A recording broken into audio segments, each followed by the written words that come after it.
Settings के अंदर हमारा तीसरा टैब है PIO, programmed input output tab.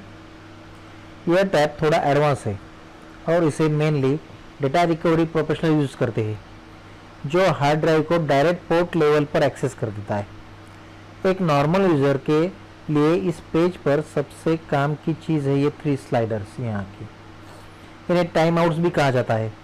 आसान भाषा में कहूँ तो ये स्लाइडर्स तय करते कि सॉफ्टवेयर खराब हार्ड ड्राइव के रिस्पॉन्स को कितनी देर तक इंतज़ार करेगा। सबसे पहला स्लाइडर है बिजी स्लाइडर, ये वाला। डिफ़ॉल्ट रूप में 15 सेकंड पर सेट है। मान लीजिए सॉफ्टवेयर ने ड्राइव को कोई काम दिया और ड्राइव बैड सेक्टर की वजह से हैंग हो गई, तो सॉफ्टवेयर मैक्सिमम 15 सेकंड तक उसका इंतज़ार करेगा। अगर 15 सेकंड में ड्राइव ने जवाब नहीं दिया तो सॉफ्टवेयर उसे एरर मानकर आगे चला जाएगा। नेक्स्ट है रीड टाइम आउट। ये बताता है कि सॉफ्टवेयर ड्राइव के रेडी होने का कितने सेकंड इंतज़ार करेगा। थर्ड है DREQ। इसका मतलब है कि डाटा रिक्वेस्ट। जब ड्राइव और कंप्यूटर के बीच डेटा ट्रांसफ़र होना होता है तो ये इसका इंतज़ार करने का टाइम है, जो मिली सेकंड में होता है। अब सबसे बड़ा सवाल इन स्लाइडर्स को कब छेड़ना चाहिए, कब यूज़ करना चाहिए। अगर आपके हार्ड ड्राइव बहुत ज़्यादा ख़राब है और सोचिए हज़ारों बैड सेक्टर्स आ रहे, तो सोचिए सॉफ्टवेयर हर एक बैड सेक्टर को 15-15 सेकंड के लिए अटक जाएगा। तो ऐसे में 1 TB ड्राइव स्कैन होने में महीनों लग जाएंगे। ऐसी सिचुएशन में आप यहाँ आकर बिजी टाइम आउट के सॉफ्टवेयर स्लाइडर को कम कर सकते हैं, जैसे 2 या 3 सेकंड। इससे सॉफ्टवेयर खराब सेक्टर पर अपना टाइम वेस्ट नहीं करेगा और स्कैनिंग फास्ट हो जाएगी। अब राइट साइड में यहाँ पे देखिए ATA टाइमर। इसके नीचे 2 रेडियो बटन्स है। ये बस ये तय करते हैं कि सॉफ्टवेयर टाइम को कैलकुलेट कैसे करेगा। यहाँ पे 2 ऑप्शन है। आजकल के मल्टी कोर प्रोसेसर वाले मॉडर्न कंप्यूटर्स के लिए GTC अल्टर एकदम परफेक्ट और स्टेबल है, इसलिए इसे इसी पर सिलेक्ट रहने दें। RDTSC ये जो ऑप्शन है इस पर मत करें, यहाँ पे क्लिक। और नीचे आखिर में नीचे 2 चेक बॉक्सेस दिए गए हैं यहाँ पे।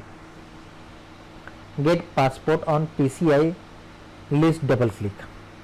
ये एक शॉर्टकट है। अगर ये टिक है तो आप डिवाइस लिस्ट में अपनी ड्राइव पर डबल क्लिक करेंगे तो उसका सारा ATA पासपोर्ट डिटेल्स तुरंत स्क्रीन पर आ जाएगा। ये यहाँ पे आ जाएगा। यही नीचे एक ऑप्शन है don't remember primary channel 1F0/3F6।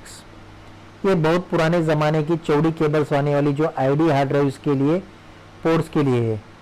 आजकल SATA और NVMe ही के ज़माने में इसका कोई काम नहीं, इसलिए ये अनटिक ही रहता है। तो ये था PIO टैब। अगर आपकी ड्राइव हद से ज़्यादा हैंग होती है और स्कैनिंग आगे नहीं बढ़ती तो आप यहाँ आकर टाइम आउट को कम कर सकते हैं, वरना एक नॉर्मल यूज़र को इस पेज पर कुछ भी बदलने की ज़रूरत नहीं है। सब कुछ डिफ़ॉल्ट मोड पर एकदम मस्त काम करता है। अगर आपका ज़रूरी डेटा गलती से डिलीट हो गया है या आपकी hard disk, pen drive, memory card या SSD काम नहीं कर रही है तो अब चिंता करने की ज़रूरत नहीं है। नांदेड़ में हम आपको प्रोफेशनल डाटा रिकवरी सर्विस देते हैं, जहां एडवांस टूल्स और टेक्नोलॉजी की मदद से आपका खोया हुआ डेटा सुरक्षित तरीके से रिकवर किया जाता है। इसके साथ ही हम डाटा रिकवरी ट्रेनिंग भी देते हैं, जिसमें आपको बेसिक से लेकर एडवांस लेवल तक की पूरी जानकारी और प्रैक्टिकल ट्रेनिंग दी जाती है।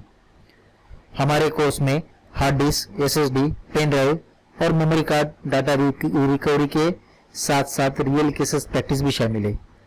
यह ट्रेनिंग आप ऑफलाइन नांदेड़ शहर में या ऑनलाइन घर बैठे दोनों तरीकों से कर सकते हैं।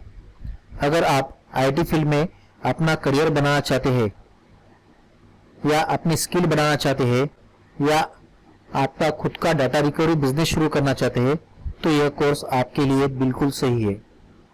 अधिक जानकारी या सेवा के लिए डिस्क्रिप्शन में दिए गए मोबाइल नंबर पर संपर्क करें।